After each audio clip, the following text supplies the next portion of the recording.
Good morning po. Tayo po'y muling mag-aaral ng salita ng Diyos, the Gospel of Luke, chapter 18, verse 1 to 8. Isinalaysay ni Jesus ang isang talinhaga upang ituro sa kanila na dapat silang manalangin at huwag mawalan ng pag-asa. Sinabi niya sa isang lungsod ay may isang hukom na walang takot sa Diyos at walang iginagalang na tao. Sa lungsod ninyon ay may isang biyuda. Lagi siyang pumupunta sa hukom at sinasabi, "Bigyan po ninyo ako ng katarungan sa aking usapin."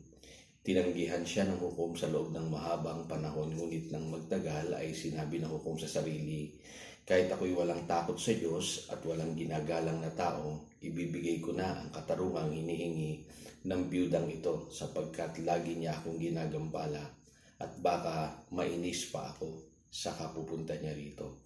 At nagpatuloy ang Panginoon, "Pakinggan ninyo ang sabi ng masamang hukom na yun. Ngayon, ipagkakait kaya ng Diyos ang katarungan sa mga minamahal niya na dumaraing sa kanya araw-gabi? Sila kaya ay paghihintayin niya ng matagal? Sinasabi ko sa inyo, agad niyang ibibigay sa kanila ang katarungan. Ngunit sa pagbabalik ng anak ng tao sa daigdig na ito, may makikita pa kaya siyang mga taong sumasampalataya sa kanya?" So pag-usapan po natin ngayon yung kahalagahan po ng pananalangin. In fact, sa Bible po, ang ating Panginoong Jesus, ini-encourage tayong manalangin. Ang sabi po rito, we should pray and not give up, sa English translation po. Huwag daw po tayong magsawa o mawalan ng pag-asa sa pananalangin. At sa pananalangin po, ang sabi ng Biblia, kung ikaw ay hihingi, ikaw ay tatanggap. Kung ikaw ay maghahanap, ikaw ay makakasumpong. Kung ikaw ay kakatok, ikaw po ay mapagbubuksan. So, ibig sabihin, ang Bible po, ini-encourage talaga po tayo as believers na manalangin at huwag mawalan ng pag-asa sa pananalangin. At dito po, maintindihan nyo po na sa pananalangin, kailangan ay lumapit tayo sa Diyos na meron po tinatawag na confidence or boldness. Katulad po nitong babaeng ito, hindi siya natakot na lumapit doon sa hukom na walang kinatatakutan. Kasi kita niyo po yung kalagayan niya, kasi humihingi siya ng katarungan sa siya ipagtanggol para doon sa kanyang karapatan. Sabi po doon sa English translation, "Grant me justice against my adversary." At ito po yung mahalagang katotohanan, kasi towards God, dapat makita natin na sa Diyos tayo'y makalalapit na nang meron pong boldness and confidence. Sabi po sa aklat ng Hebrews chapter 4 verse 16, "Kaya huwag kayong mag-atubiling lumapit sa trono ng mahabaging Diyos upang makamtan natin ang habag sa pagpapala at pagpapala na tutulong sa atin sa panahon ng ating pangangailangan." So, ibig sabihin pala, ang Diyos ay pwedeng lapitan sa panahon ng ating pangangailangan, sapagkat sa Kanya lamang po tayo makasusumpong ng habag at pagpapala. Sabi niyan, we can find mercy and grace in times of need.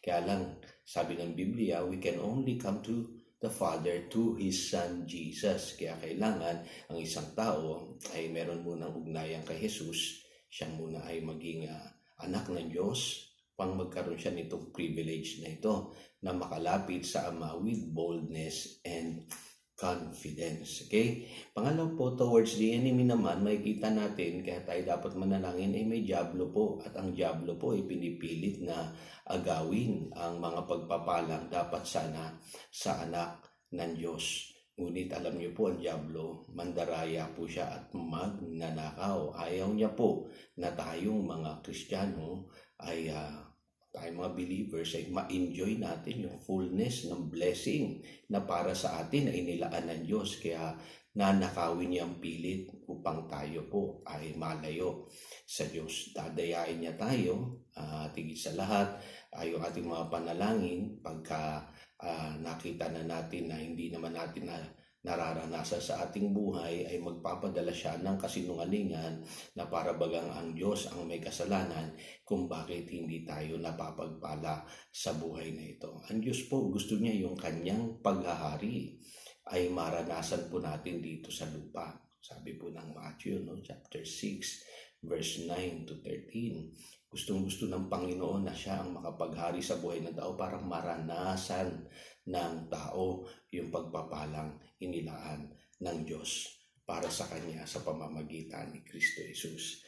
Kaya lang po, ang diablo talaga, ganun po ayaw niya na tayo mag-enjoy nitong mga blessings na ito at gusto niya mapalayo tayo sa Diyos, paratangan natin ang Diyos na parang ipinagkakait ang mga blessing na yan sa atin. So, ang gusto ko makita pa ninyong katotohanan dito na ang pananalangin is all about the promises of God.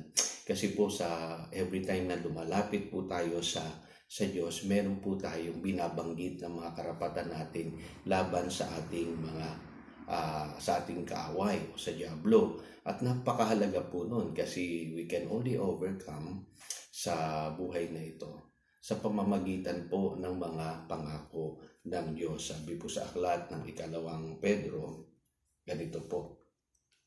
Chapter 1 verse 3, sabi diyan, "For His divine power has bestowed upon us all things that are requisite upon to life and godliness through our knowledge of Him." So, ibig sabihin daw po, yung mga bagay na pertaining to life and godliness, mararanasan daw po natin ito through our knowledge of God, to our knowledge of His Word, to our knowledge of His promises. Kasi sabi po dito sa 4, "By means of this, He has bestowed on us His precious and exceedingly great promises, so that through them you may escape," sabi, "from the moral rottenness and corruption that is in the world."